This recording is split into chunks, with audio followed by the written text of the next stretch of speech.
Hello everyone, this is Shyam and welcome back to our channel Shyam Roy blogs. আমি আজকে যাচ্ছি মালদা। আমার গাড়ি 3 বছর বয়স হয়ে গেছে। আমার টাটা অ্যালট্রস রয়েছে একটি, তো তারই একটা মেজর সার্ভিস রয়েছে। তো আজকের ব্লগটা কিন্তু একটু অন্যরকম হতে চলেছে। আমি সচরাচর এই ধরনের ব্লগ দেই না, তো যেহেতু আমি মালদায় যাচ্ছি, অনেকেরই পার্সোনাল কার রয়েছে, তো সেই কারণে এই ব্লগটা তাদের জন্য কিন্তু খুব উপকারী হতে চলেছে। এবং মালদায় যাওয়ার পর আমার সার্ভিসিংয়ে আজকে কি কি বিল হচ্ছে, কত টাকা লাগছে এবং কি কি কাজ করানো হচ্ছে, সবটাই কিন্তু আমি আজকে আমার ব্লগের মাধ্যমে তুলে ধরবো। So let's go. So guys, আমি এখন গাজলে চলে এসেছি। আমার বাড়ি থেকে নিয়ারেস্ট টাটার সার্ভিস সেন্টার হলো মালদা, আর আমার বাড়ি থেকে মালদা মোটামুটি 110 কিলোমিটার। আমরা গাজল টোলগেটের কাছাকাছি চলে এসেছি। এখান থেকে আর মোটামুটি 25-30 কিলোমিটার মালদা রাস্তাটা।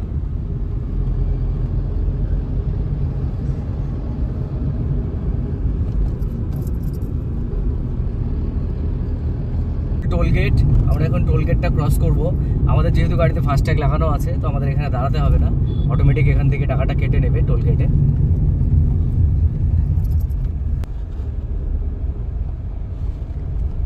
কেমন করে যাব? দরজা বন্ধ করে দিলাম।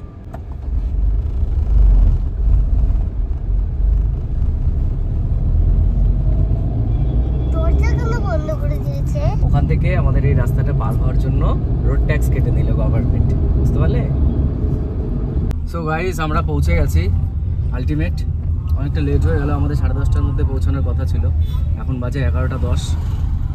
আমরা টাটা মোটরস পৌঁছে গেছি।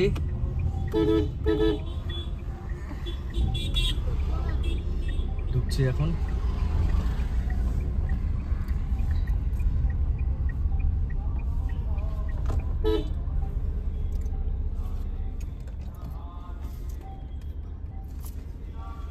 এটা হলো লেক্সিকান টাটা। রায়গঞ্জে যেটা রয়েছে সেটা হলো রঙ্গিত অটো। সেটা কিন্তু সার্ভিসের জন্য খুব একটা অ্যাপ্রোপ্রিয়েট না। আমি সেখানেও গিয়েছিলাম, সেখানে সার্ভিসের ইকুইপমেন্ট সব কিছু নেই। এখানে সব প্যাকড আপ, এখানে সব কিছু রয়েছে। এখানে মেজর সার্ভিসের জন্য কিন্তু বেস্ট জায়গা। তো যেহেতু আমার 3 বছর পার হয়ে গেছে, মেজর সার্ভিস আছে, সেই জন্য আমি এখানে এসেছি। এছাড়া যেগুলো মাইনর সার্ভিস সেগুলো বালুরঘাটেই, অর্থাৎ আমার বাড়ির ওখানেই হয়। এখানে পৌঁছাবো। আমার গাড়ির নাম্বারটা নোট করছে সামনে, তারপর যা প্রসেস আছে সেই প্রসেস অনুযায়ী আমরা এগোবো।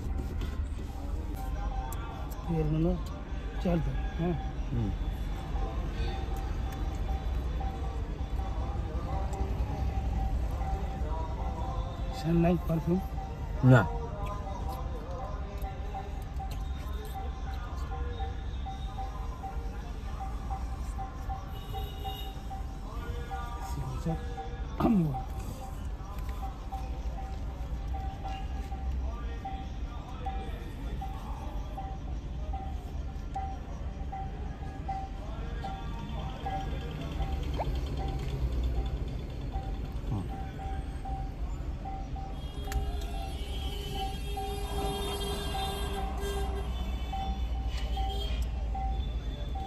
আমাদের গাড়িটা চেক করে নিলেন, গাড়ির কোনো প্রবলেম আছে কিনা, সাইডে কোনো ডেন্ট আছে কিনা সেগুলো উনি নোট করে নিলেন, এবং গাড়িতে কী কী রয়েছে, তেলের দাগ কতটা রয়েছে, অর্থাৎ কতটা পেট্রোল রয়েছে, সব কিছু নোট করে আমরা এখন ভেতরে প্রবেশ করছি।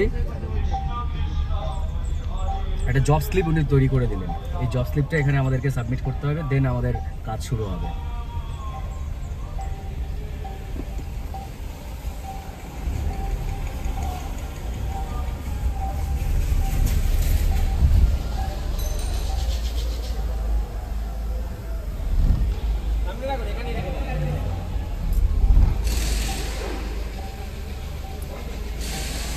এই হলো টাটা লেক্সিকান মোটরসের সামনেটা। আমার গাড়িটি কিন্তু সার্ভিসিং শুরু হয়ে গেছে। এখানে হুইলগুলো সব খুলে ফেলা হয়েছে। আমি ছোট ছোট ক্লিপ কিছু নিচ্ছি। এখানে যদিও ভিডিওগ্রাফি টোটালি নিষেধ করে দেওয়া হয়েছে। আমি এর আগে এখানে এসেছি, তখন কিন্তু এই নির্দেশটি এখানে ছিল না। হয়তো কোনো ইনসিডেন্ট হয়েছে যার কারণে এটা বন্ধ করে দেওয়া হয়েছে ভিডিও করা। সো গাইজ, এবার এখানে মালদায় এসে একটা জিনিস জানতে পারলাম, এখানে কিন্তু ভিডিওগ্রাফি বন্ধ করে দিয়েছে, যার কারণে আমার গাড়ির যে কাজ হচ্ছে পেছনে সার্ভিস সেন্টার, আর এটা একটা ওয়েটিং রুম। এখানে আমরা বসে রয়েছি, অপেক্ষা করছি। তো এখানে এসে জানলাম যে ভিডিওগ্রাফি বন্ধ, যার দরুন আমি কিন্তু সার্ভিসের যে কী কী কাজ হচ্ছে সেটা কিন্তু আমি আপনাদেরকে ভিডিওতে দেখাতে পারছি না। তার জন্য আমি অত্যন্ত দুঃখিত। তো কাজ হওয়ার পরে বিলটা আমি অবশ্যই আপনাদের সঙ্গে শেয়ার করব যে কত টাকা বিল হচ্ছে, কী কী কাজ হয়েছে। তো দেখতে থাকুন ভিডিও। এটা হলো এই ওয়েটিং রুম, এখানে যারা কাস্টমাররা গাড়ি এখানে দেন সার্ভিসিংয়ের জন্য, তারপরে এই ওয়েটিং রুমে বসে সবাই অপেক্ষা করে। এখানে এসি রয়েছে, বসার সুন্দর সোফা রয়েছে, টিভিও রয়েছে এন্টারটেনমেন্টের জন্য। আর বড় বড় যে কাজগুলো রয়েছে এখান থেকে কিন্তু আপনার গাড়িও দেখতে পাবেন যে গাড়ির কাজগুলো হচ্ছে। আর পাশেই রয়েছে জব কার্ডের যে বিলিং কাউন্টার, সেই কাউন্টারটা তার পাশেই। গাইস, আমাদের গাড়ি এখন সার্ভিসিংয়ে দিয়ে আমরা যাচ্ছি এখন লাঞ্চ করতে। আমাদের ইচ্ছে ছিল আমাদের যে মালদা হাইওয়েটা রয়েছে, হাইওয়ের পাশে যে রয়েছে পারদেশি ধাবা, প্রতিবার মালদা এলে আমি সেখানেই লাঞ্চ করি, কিন্তু এবার যেহেতু অনেকটা লেট হবে, এখান থেকে গাড়ি পেতে পেতে আমাদের বিকেল 4টে বেজে যাবে, তো সেই কারণে এখানেই লাঞ্চটা করে নিতে হচ্ছে। এখানেও একটি বিখ্যাত হোটেল রয়েছে মালদা রেল গেটের সামনে, সেই হোটেলটির নাম হলো মৌসুমি হোটেল, আবার অনেকে এটাকে জামাইয়ের হোটেল নামেও পরিচিত। তো সেখানে আমরা যাচ্ছি লাঞ্চ করতে। আমরা মোটামুটি রেল গেটের কাছে চলে এসেছি। তো মালদা এই যে রেল গেট, আর এই সামনেই রয়েছে মৌসুমি হোটেল। আমি সামনে থেকে আপনাদেরকে দেখাচ্ছি। এই হোটেলটা কিন্তু এই যে নিচে লেখাও রয়েছে জামাইয়ের হোটেল, এটা কিন্তু বিখ্যাত হোটেল। খাসির মাংস ভাতের জন্য এটা মালদার একটি অত্যন্ত নামকরা হোটেল। এই যে দেখুন মৌসুমি হোটেল, নিচে কন্ট্যাক্ট নাম্বার দেওয়া আছে। আমি ভেতরে যাচ্ছি। আমি এখন মৌসুমি হোটেলের সামনে ভেতরে যাচ্ছি। বাইরে থেকে কিন্তু বোঝা যাবে না যে ভেতরে এত ভালো খাবার এখানে পাওয়া যায়। দেখুন এখানে সারা বছর এরকমই ভিড় সব সময়।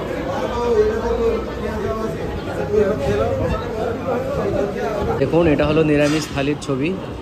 এটা পাঁপড়, আলু ভাজা, এটা এঁচোড়ের তরকারি, আলু সিদ্ধ, করলা ভাজা, পেঁয়াজ, লেবু, একটি ডাঁটা চচ্চড়ি, ডাল, চাটনি, অনেক কিছু। আর এটা দেখে মনে হচ্ছে এটা ভালো বাসমতি রাইস। এটা হলো 85 টাকা।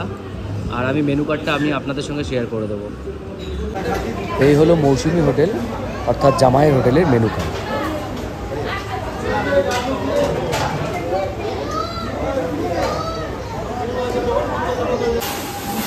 আর গাড়ির এখন ওয়াশ চলছে, সার্ভিসিং হয়ে গেছে, সার্ভিসিং শেষে এখানে ওয়াশিং হয়।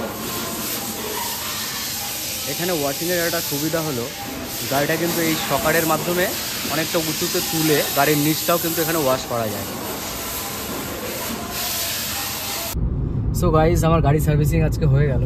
তো সার্ভিসিংটা আমি পুরোটা আপনাদেরকে দেখাতে পারলাম না, যেহেতু ভিডিও অ্যালাউ নেই। তবুও আমি ছোট ছোট কিছু ক্লিপ নিয়েছি, আপনাদেরকে সেটা দেখালাম ভিডিওতে।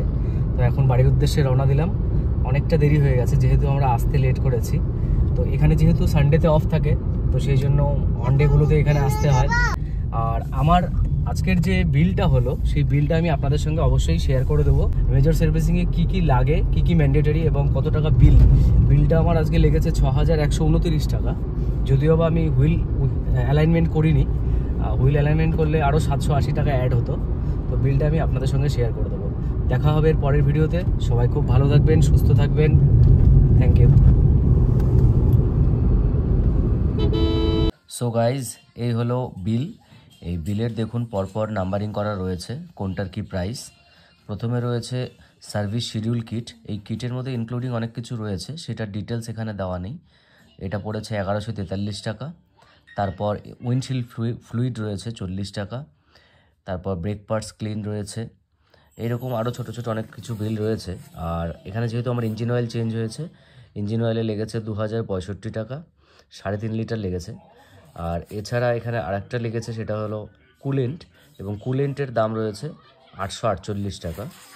আর সার্ভিস চার্জ এখানে 2200 টাকা, কিন্তু একটা অফার ছিল 25% আমি সার্ভিস চার্জের ওপর অফ পেয়েছি, যার কারণে আমার লেগেছে 1571 টাকা। তো এই টোটাল মিলে আমার বিল হয়েছে 6129 টাকা। আমি যেহেতু আপনাদেরকে প্রথমে ভিডিওতে বললাম যে হুইল অ্যালাইনমেন্ট করিনি, কারণ এটাকে আমি একবার করিয়েছিলাম, খুব একটা প্রয়োজন পড়ে না। আপনারা গাড়ি যারা চালান দেখলেই বুঝতে পারবেন যে হুইল অ্যালাইনমেন্টের প্রয়োজন আছে কিনা। তো সেই কারণে হুইল অ্যালাইনমেন্টটা আমি করিনি, তাহলে বিলটা আরও কিছুটা বাড়তো। প্রথমে আমার যখন জব কার্ডটা করা হয় তখন ওখান থেকে আমাকে এস্টিমেট দিয়েছিল 8500 টাকার, কিন্তু সেটা আমার লাগেনি। টোটাল 6129 টাকার মধ্যে আমার সার্ভিসটা হয়ে গেছে।